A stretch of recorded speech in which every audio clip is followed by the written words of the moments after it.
Welcome to missionary biography.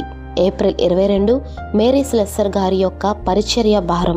దైవభక్తి గల Mary తల్లిగారు తన బిడ్డలకు క్రీస్తు యేసు గురించి చెప్తూ క్రీస్తుని ఎరుగని ఆఫ్రికా ఖండమును గూర్చి చెబుతూ ఉండేవారు.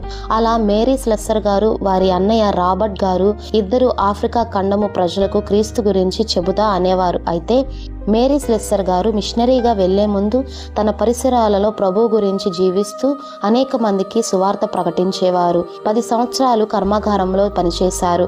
ఆదివారంలో తీరిక సమయంలో క్రీస్తుని గురించి ప్రకటించేవారు. మరి డేవిడ్ లివింగ్స్టన్ గారి మరణ వార్త విన్న వారు ఆలస్యము చేయక అప్పటి వరకు కుటుంబ బాధ్యతలకు కట్టుబడిన మేరీ గారు ఇక ఆలస్యము చేయకూడదని ఎరిగి మిషనరీగా ఆఫ్రికాకు వెళ్లాలని తను నిర్ణయించుకున్నారు.